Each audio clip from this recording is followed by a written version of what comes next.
that's pretty close to what I remember. Yes. Okay. And then my question is, how is it possible, if that's the case, that an officer identified and subpoenaed for a gag order, whose own testimony shows harm in misusing social media by doxing citizens from Decatur, that he was allowed to retire? How would that happen? We answered that last meeting. The answer is, we have our employees are under the state retirement system. No, I didn't ask how he was allowed to retire. I understand that.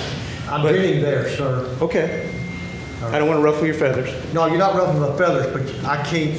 I'm gonna share this, and then you can. We answered it last week several times, but we can do it. Basically, they participate in the retirement system of Alabama. That's who determines whether they can retire or not. The city of Decatur does not have any methodology to prevent somebody from retiring that is eligible under the retirement system. So any questions about their eligibility to retire is a retirement system of Alabama question. Okay. Could it be a city of Decatur legislative action to not allow those to happen? No, sir. It would be a violation of state law for us to interfere with somebody that's eligible to retire under the state retirement system. So there's no review of somebody who may have committed a crime while on duty in the city of Decatur being allowed to retire. Let me share. The retirement system of Alabama can certainly review what you've just talked about. The city of Decatur cannot. And what would they? Who would make that recommendation for them to review? They don't have to have a recommendation. They're the state of Alabama. We're just doing public comment. In other words, let's do it this way. Cities only have the authority which the state grants them. They have not granted us that authority that you described. Have you asked for that authority? I'm sorry? Could you ask for that authority? I could, but I would be certainly fine not being in RSA, but we probably would lose a lot of employees if we did that. RSA is a big reason. We really don't care necessarily that we're losing. I would argue. No, but RSA is a reason people do work for municipalities, and really every municipality, every teacher, every military officer. Yeah. And over 20, good to go. But every review, you can be booted out. Do we have anything like that in our system? Mr. Faruqi, I've answered your question. RSA establishes... You have not answered my question, sir. They set the guidelines. They make the determination. The city of Decatur has no authority to question their guidelines. We can certainly ask what you just described. Okay. But it'd probably be an effort in futility. But I guess we could ask. Well, that. this seems to be an exercise in futility for the citizens here in this audience. So if we get beyond that and maybe start making some legislative action to change the way things have been done so we don't have this in the future, could we do that?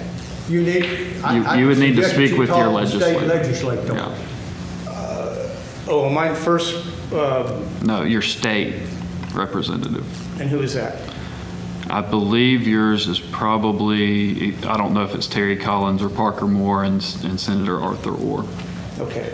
In the previous minutes to one of the council meetings, it was mentioned that our delegation to some state office, I don't know who those people are. Is that the state? It's the ones I just named. The three I just named. Okay, so and Collins. Technically, Parker. we have at least one other that barely comes into the city. Okay.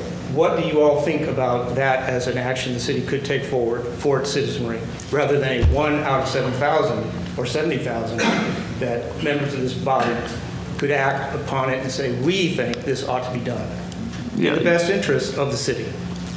I don't think we should be involved in determining people's retirements. I'm not talking about terminating. I'm putting a squat hold on a retirement. No, I don't think we should. That's RSA's responsibility. We actually pay them money. So what is your money. Responsibility in the city of Decatur? I think we've answered the question. You have not. Well, I'm sorry. We've got to move on.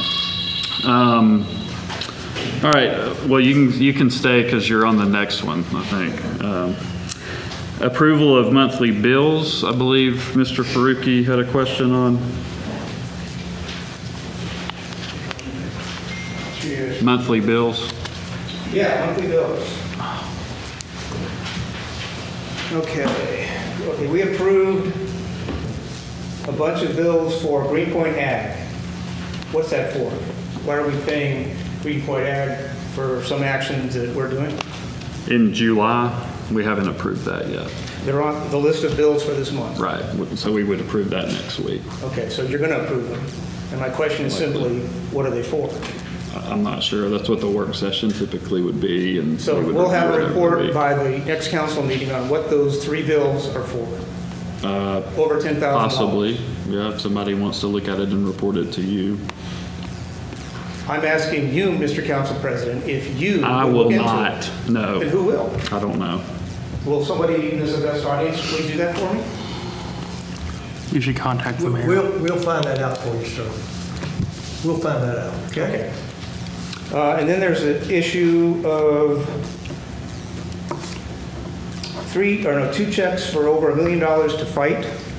Do we know what those are for? My guess is parking deck, but again, that's something we would review this week. Okay. I would also ask you to look into that. Yeah, Who do you just refer to? someone in finance. Okay, so finance has that issue. Yeah, that's it. Thank you. All right, let's see, weed abatements, resolution, well, Josh, is this you now? Welcome. Anything we need to know on those? No, we don't have any changes on it at this time. Okay. There was someone that signed up on 24-146. Mr. Faruqi.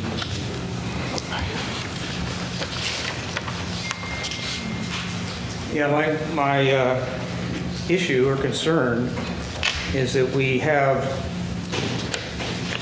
6 resolutions on there that have the all-encompassing action of abating a bunch of weeds for the city. So it seems like maybe our priorities in terms of what we are resolving to do as councilmen or as city members is a little skewed. So the normal course of action where every single weed abatement issue is brought forward to the council? Yes. Why? That's actually a very good question. I actually wish it wasn't, but that's probably a question for Herman. Why do we approve State law, weed we're abatements? required to do that. There you go. Okay, so again, for the state law says something, we have the council. Typically, what you would see maybe in like a Huntsville is they would have what's called a consent agenda that a lot of things are on that all get piled into one agenda item, and they vote on that, and it might have 100 or sometimes 500 things in it. And instead of having them all listed separately, they're kind of combined into one and voted. So Okay, would you prefer that that be the case? I think there's a lot of things like this. Now, I'm surprised you would like that because that would seem to go against transparency, but Weed abatement is like the lowest hanging fruit that the Sure. city has to worry about. We got Yeah. much deeper issues to deal with. I would prefer that we would have a consent agenda, but I don't know that the Have we council asked? would want I to know we do don't that. know that, but have we asked? It's not really a big concern. Okay, so we haven't asked. What is the mechanism for us to ask that or other items? I could just do that. Okay, so explain to me what the mechanism for doing that is. Herman, consent agenda, do you want to explain that process? It's a process whereby the city council agrees certain items can be put and voted on in one vote. Yeah. So why can't we do that? We've done that in some cases, like you I mentioned. asked the for them, minutes. I asked for them to be done individually because I think that each one of these abatements impacts each one of these residents differently. A weed abatement for you might be different from a weed abatement for Bain, and the impact financially might be different for each person. So I think that each person deserves the opportunity to have theirs voted on an individual basis, and that's kind of. I would just offer, I haven't seen in the last 3 months that I've been tracking all these city agendas, Yeah. anyone come up to fight a weed abatement. So it doesn't matter if they come up and fight it or not. And from my perspective, our city has done a very poor job of, and I have to admit that it's somewhat better than it was last year, but our city has done a poor job of maintaining our city right-of-ways, our city properties, and therefore I think that, again, that's why I think that I vote against these. But I think that each person is responsible for their own property. They should take care of them.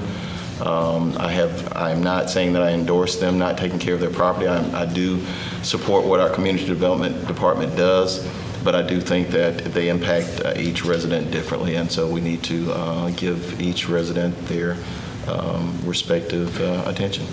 Now, the HUD caper and the HUD that was just approved, both of those have in them, at least the caper did, abatement projects like this as part of its justification for why it's there. Okay, does that make sense to anyone here that we're that concerned about weed abatement as a HUD issue? Does it make sense as a HUD issue? Alan, I'll let you answer that, because I don't know. I'll be glad to answer that if you want me to. I would. Yeah, please. I really apologize, but. Please, because, Them and not you. Oh, thank you Alan, very much. would you answer Appreciate it, that? Alan. Would you, please?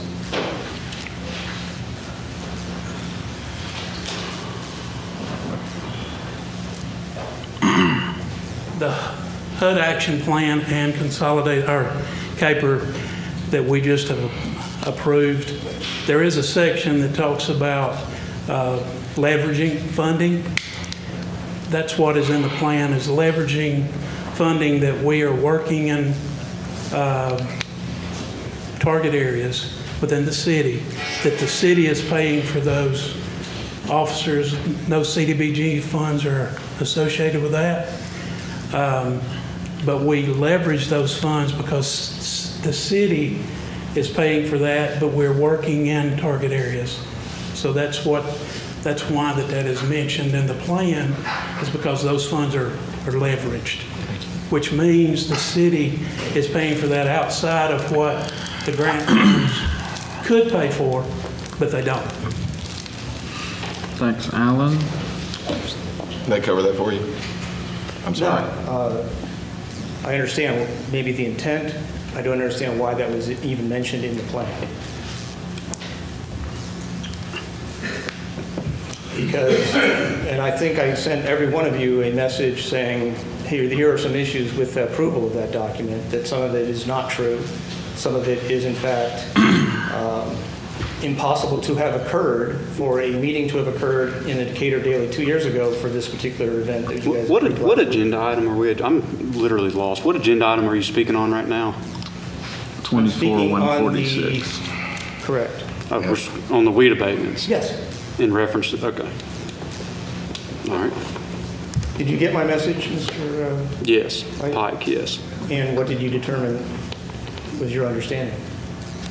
I read it, Yeah. and you saw how I You discarded voted. it because I got no comment back from anybody.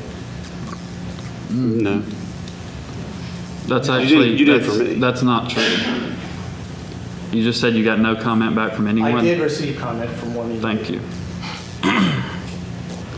All right, we're going to move on. Next resolutions, Resolution 24-147, accept appropriation from the Alabama Historic Commission for the Old Bank. The Old State Bank. Yes, this is an appropriation that we received from Senator Orr for some renovations at the old bank. So we're just asking that we approve that. There is no match. We just need to get it approved so that we can get it in the approval to spend the funds. All right, thanks, Alan. And thank you for addressing the caper issue. Thank you for addressing the caper issue.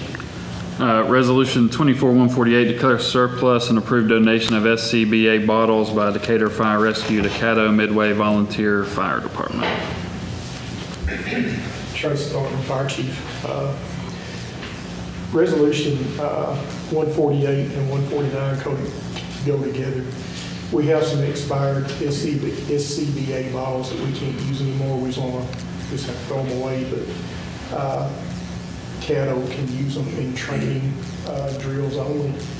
We're going to give those bottles to them, and in return, they're going to give us some SCBA packs that we can use for parts to repair when they break us. They have to buy new parts for it. So those two kind of run hand in hand. Okay. Any questions? Thank you, sir. Resolution 24-150, sorry, yeah.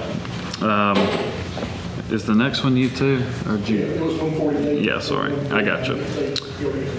Resolution 24-150, approval of partial closure of Mallard Fox Drive Northwest. Barney's here to, Okay, Mr. Lovelace. good. My name is Barney Lovelace. I'm here for Nucor Steel. This is, if you've got, I don't know if you've got a copy of it, but this is allowing the partial closure of Mallard Fox Drive. This is ITC is one of Nucor's. They own 50% interest in this road here. Takes you to their hot mill and also Independence Tube.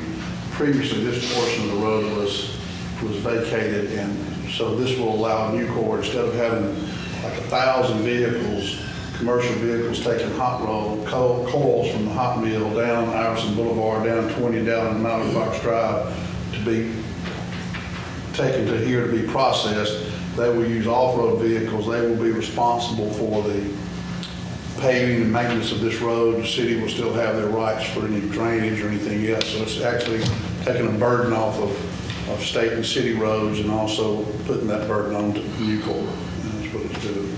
Okay. I had two, I think, signed in for this. David Friedeberg.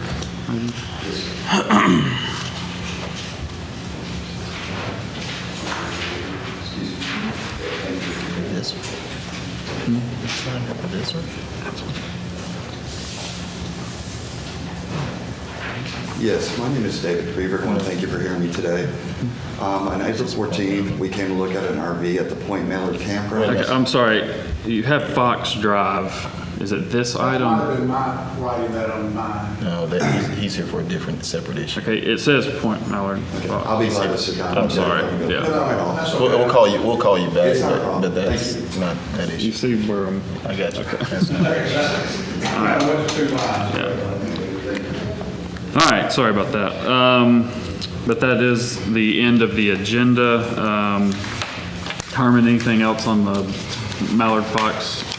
Well, the reason you see all the entities on there is because in order to close it, you have to get permission from anybody that has access to Yeah. that, including the city security. Okay. We will have our public comment now, and I'll just go down the list in order. And first is Mr. Faruqi.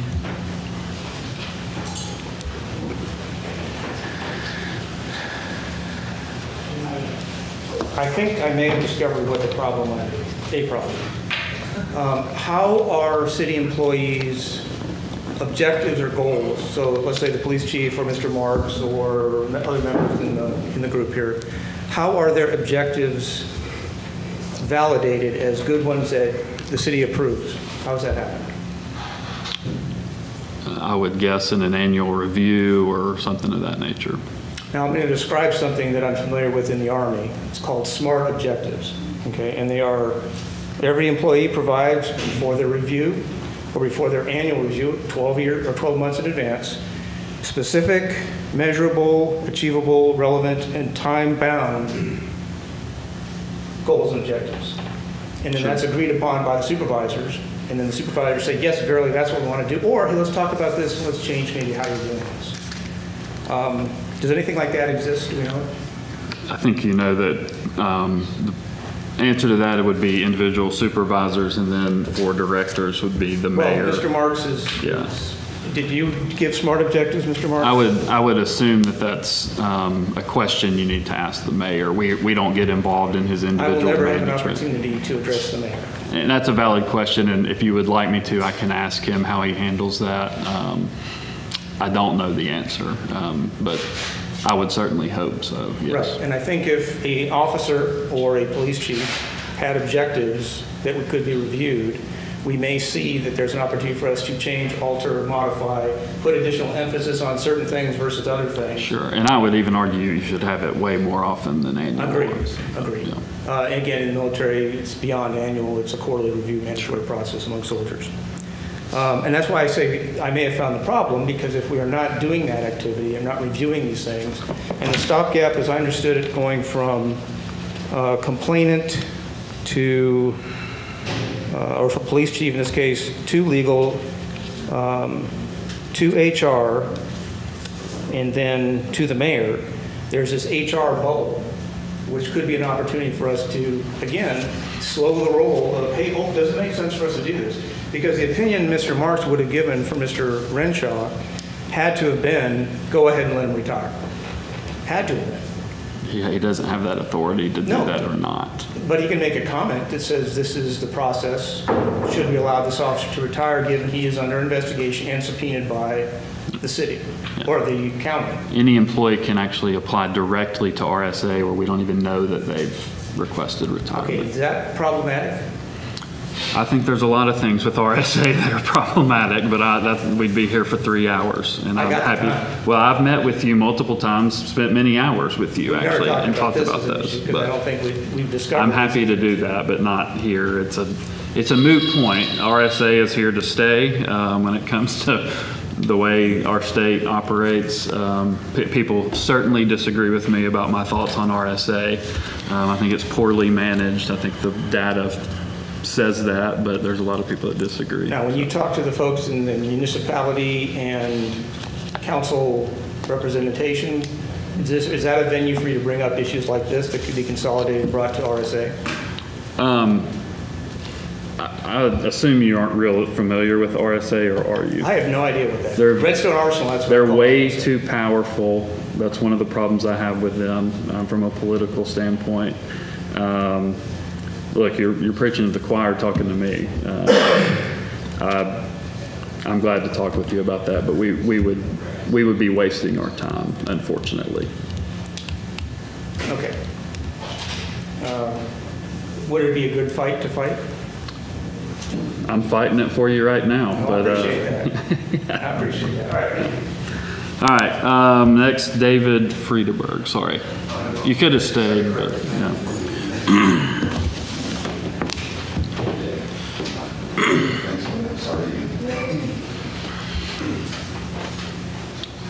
Yes, I just wanted to bring to the attention, I have reached out to the council members and the mayor regarding incidents that are going on at Point Mallard Campground. Came here April 14th to look at an RV, fell in love with Decatur. Your citizens are fantastic. The police force, very positive interaction, very friendly, courteous, what I dealt with. And the people at the park understand the majority of them are temps. They don't work full-time. And they wear no name tags. When they cause problems with the guests on the property, they have a set of rules for this guest, and they make up rules. They have a set of rules for being the guest that can get away with murder on the property. But our particular situation, we tried to reach out to Stephanie McCain, I believe was her name. She's supposed to be over it prior to being kicked off the park.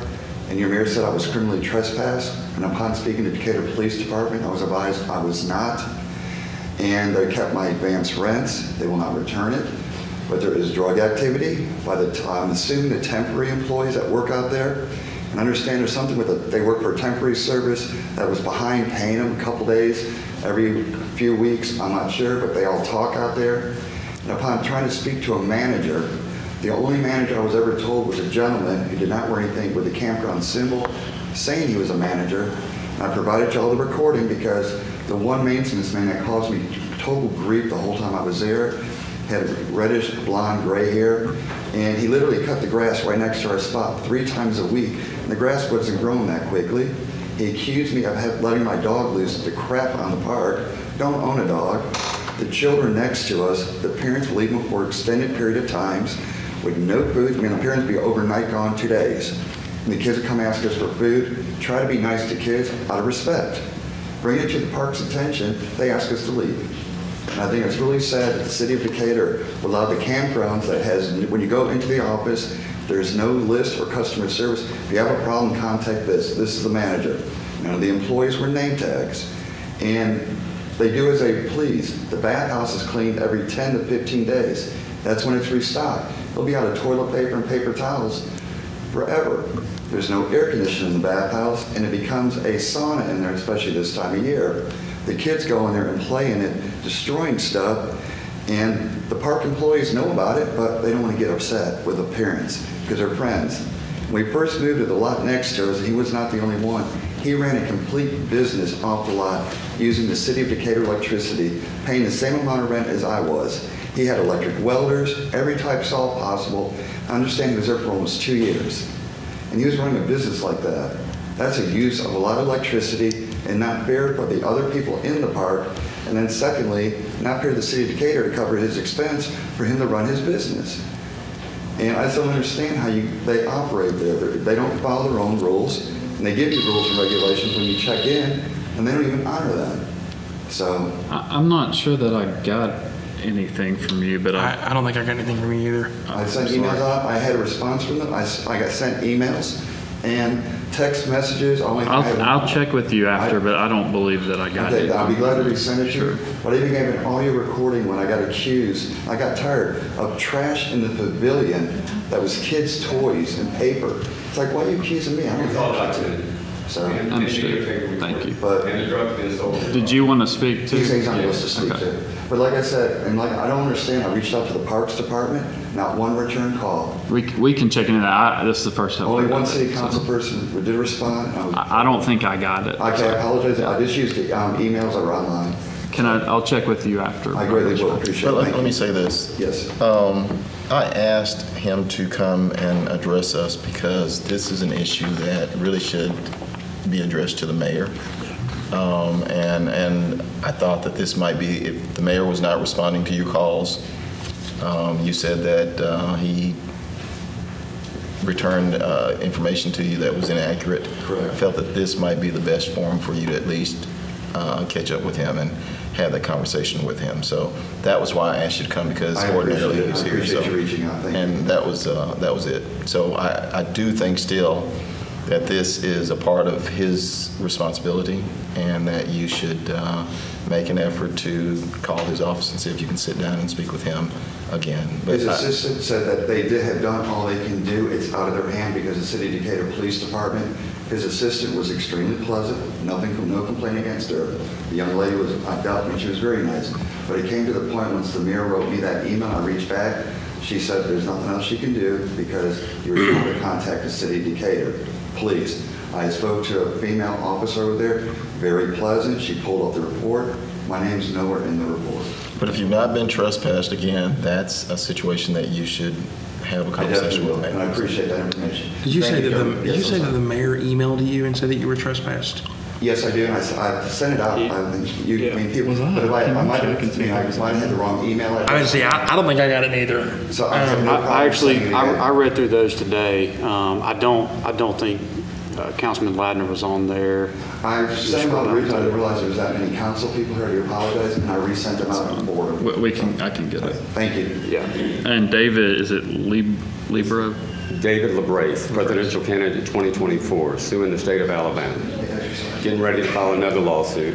The mayor had already been spoken to. My brother has cancer. I don't appreciate anyone taking his money after he just paid it. We were there a month. He paid it again.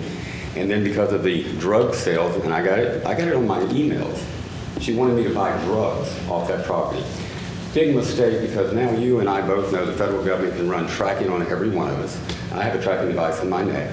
My phones are all monitored by the FBI and the DOJ. I've been shot and dead 4 times.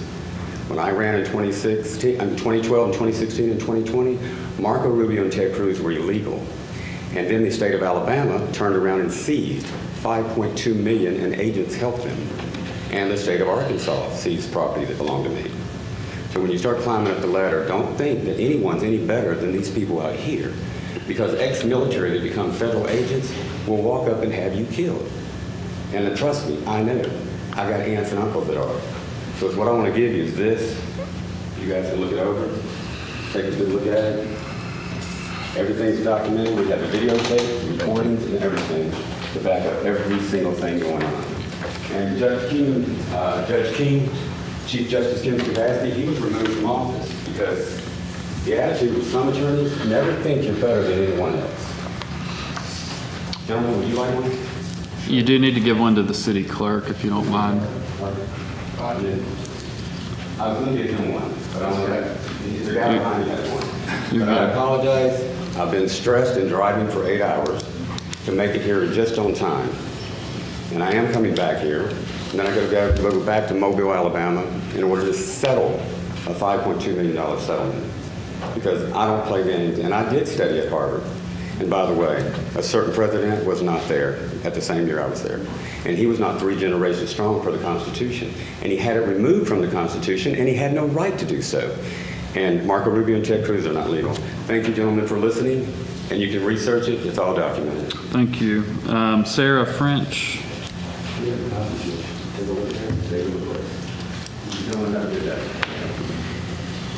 I'm speaking as a mother tonight. Unfortunately, I have now felt the Perkins situation from a different perspective. As a mother who nearly lost her son 3 weeks ago today, I have now felt the pain of some of what these mothers have felt. The mother of Steve Perkins, who will never see her son again. When she got the call to go to the hospital, she arrived and he wasn't alive anymore. I'm thankful to God that I still have my son, but to even for a second have thought of what that mother felt as she waited to hear her son, Steve Perkins, was no longer alive. As well as Jaden's mother, who lost her son due to the Decatur Police Department, making wrong choices and not following protocol and procedures.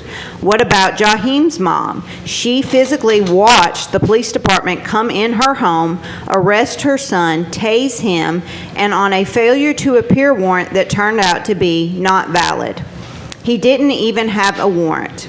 Also, Derek Taylor's mom, who no doubt saw the video of him handcuffed and then put a taser to his chest. That was hard to watch as I stood right there beside him, but imagine his mother seeing that. These mothers have felt pain for what their sons had to go through. Thankfully, not in my son's situation, but in these that I have mentioned, it was all caused by Decatur City Police Department. And as of today, the police department as a whole have not been held accountable. Yes, one man does wait to be tried for murder, but not just one man broke the rules. So I ask you to put yourself in their shoes. What about your children? Whether they're small or whether they're an adult, getting a call to like that something has happened to your child and not knowing whether they're going to make it or not or have severe results because of causes a horrible feeling. That should never be caused by a police department. We should never worry our kids are in danger because of our local police department. My heart breaks for these mothers. Our police department on shift September 29th and all the officers that have harassed us since that day absolutely need to be held accountable. These mothers deserve justice for their sons having to go through this treatment by Decatur City Police Department. Justice for Steve. Thanks, Sarah. Justin Shepard.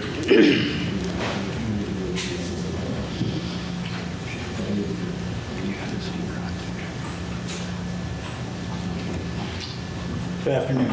Hey, Justin. When Mike was up here earlier, he asked if your feathers were ruffled because you cut him off when he was speaking. No, sir, he cut me off. I was speaking, he cut me off, okay? Okay. That's all I'm talking about. Okay, go ahead. I'm sorry to interrupt you, but I wanted to correct that. Apology accepted. How was your guys' 4th of July weekend? It was fine. And I just got to say that it's hot. It is. It's very hot outside, so.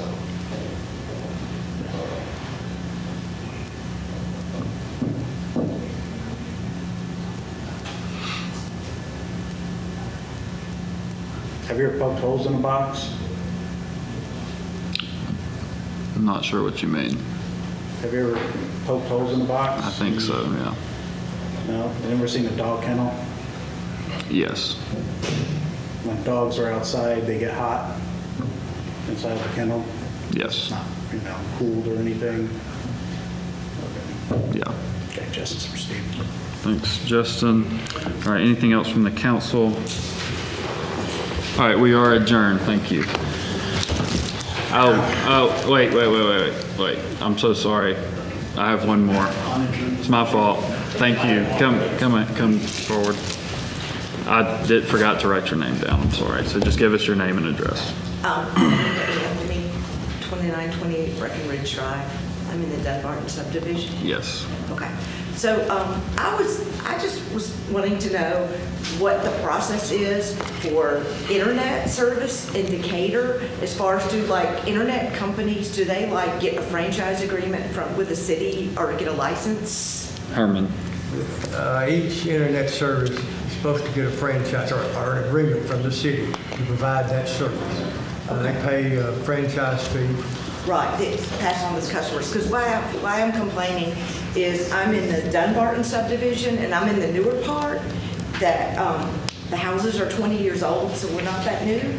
And AT&T they installed flash fiber in part of the neighborhood and just quit. And I heard they did the same thing in the neighborhood around Greystone. So there's parts of the city in very established neighborhoods we can't get flash.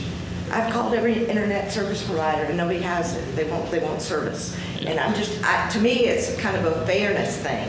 If somebody's getting a franchise, they should install it and make it available to at least the big neighborhoods. So that's been obviously a topic probably in every community in the country.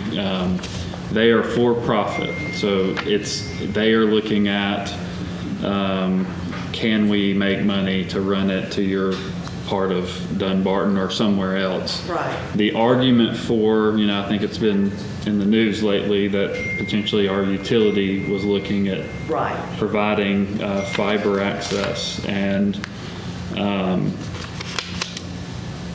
the argument for it becoming a public utility is that it doesn't necessarily have to make big profits, right? It has to break even or come close to it. So there's a good argument to be made for that. I don't really know. There's nothing we can do. They're for profit. They decide where they want to provide service and don't. I know AT&T is trying to expand their service here and potentially Charter as well. I'm not sure, but I don't think we have any control over where they're running service. They have to make a marketing evaluation of whether they can make a profit, and that's what they're doing. But Spectrum or Charter is not in your neighborhood. I'm just trying to. I'm not advocating. Yes, I have Spectrum, and my bill went up. Just basic internet's now $100 a month. Yeah, I understand. And it's ridiculous. And I want the fiber, and people a couple blocks over have it, but they won't come to I don't blame you for your concern. It's been going on for quite a while. But what they do, and we hear the same story every time. Basically, they have to evaluate, can they make a profit? If they got to have customers to do that, and they don't have enough customers in their mind to justify expanding it until they make that decision. And I get people that live in remote places, but I mean, there's 700 houses in Dunbarton. I mean, and they just quit. it makes sense to me what you're saying. Yeah, I don't disagree with you. Yeah, I mean, they just quit. Yeah. So, Understood. I got 3 quick things. Second thing, fireworks. I mean, they're illegal, okay? And I put up with it on the 4th of July. But can the police department be a little more proactive about enforcing it in the evenings, the week before, the week after the 4th of July? At least in the high-density neighborhoods? I've gotten a few calls about that. It's very difficult by the time they get called out there. Maybe nobody's shooting them anymore, but we do understand it is an ordinance that's being broken when people shoot fireworks. Terribly. I mean, there's a lot of people with PTSD, people with sensory disorders. My dogs. Sure. It's terrible. It feels like Beirut living in Dunbar for a week. Sure. And the third thing, what the gentleman was trying to ask about Officer Renshaw, what it sounds like is when he put in or announced to the police department that he was retiring, if there was any kind of internal investigation into his conduct, it just stopped, is what it sounds like. And I think the gentleman's concern, and it would be my concern too, is if he did break laws or break policies, that those would be notated in his employee files, so that if he's applying for other jobs and they do a reference check, that would show up, or it would be notated. And also, does it go to the extent, and this is an internal decision, but whatever he did, does that go to something that would be reportable to, say, a post again? I think that is a valid question. The speed of investigation and communicating what the results of those are. Someone could come in the day after they know they're being investigated internally and retire. That's where we don't have control. But I think there are legitimate questions have been raised. They were raised last week, this week, and I think we will do things to make sure that process is improved. And anyway, that's all I would say on that. Right, because I just personally have an issue. If he was using his official department Facebook profile comments. Yeah, when that became made public on Friday, the following Monday is when and some of others of us had done it too, but that's when I personally made contact with the group that's doing the review because I had the same concern. So, thank you, Ms. Anthony. You got lucky, Rodney. Yeah. Well, listen, this woman, like she said, the guy, Renshaw, he got a chance to retire, and he don't have no charges. He don't need no lawyer. He don't need anything. Well, you got people that's collateral damage from this guy. I'm one, okay? Several people are one. And I was on the bridge when my car stopped, and I was taken to jail weeks after. And the reason why I think I was taken to jail because when they asked me to move, I got a jump off and I moved. I wasn't disorderly. I didn't resist arrest. And then a lot of people that was with me, they went to jail too. Now, here's where I'm at. Well, I think that on those grounds, that's enough because you let him walk off without no charges. You should let us go home without no charges. We are not involved in the criminal aspect of any of that. So whether you're going to be charged or he would be is not something that... Well, he ain't going to be. Here's the thing, Rodney. If he committed a crime, that would be for the district attorney to take up. Okay, so he pulled his... Let me ask you a question, because you're an EMT, ain't you? That taser. If he shoot that taser and that boy hard, shoot him with that hard, is it a possibility to kill him? Technically, yes. Okay. So that's attempted murder, and he just walk off. My car stopped on the bridge. I'm out on bond. Not just me, but several other people. You understand? And there was a lady picked up Friday night who don't even affiliate with the march. This lady called right, I'm in jail because he said I was on the bridge. I said, you don't even march. What you mean? So that's really harassment. Still. You know, but this man right here, he can do what he want to do. He did what he wanted to do, and he done walked off. Free, scot-free, man. I got a problem with that, man. Now I got to go to court, got to get a lawyer, I got to do all this right here, which I really ain't done nothing. Then your DA said, what the DA up there, he says, we don't give you 90 days suspended sentence, 2 years probation. We don't even merit 2 years probation. It's a misdemeanor. You don't even merit but 100 days, 90, what's a year today or something? You don't even merit that, y'all. And he offered all of us the same thing. This why y'all in the situation we're in now. It's a double standard. Period. And y'all running this city, man. Y'all got to change this, man. You got to change this. You the best lawyer in the world, they say. You feel me? I need you to handle your business. You do understand the criminal aspect of this is way different than any internal review or anything like that. Criminal is... Okay, well, here's what I need from y'all. I need your influence. Look, hey, let me say this. If you tell him to do it, he'll do it. That's all. If you say. No, let me say this. If any crimes are ever committed, and I would point back to the question about fireworks, they ought to be prosecuted. I'm for that. I hope everybody is. If crimes are committed, they ought to be prosecuted. My friend Hunter told me that when he put that gun to his heart, that Well, Hunter he could've shot killed him. fireworks too, so. Big fireworks guy. Big fireworks guy. All right, thank you. Anything else from the council? All right, now we are adjourned. Thank you. Hey, Sarah, will you, hold on one second. Hey, let me ask you too, Sarah. How's your son doing?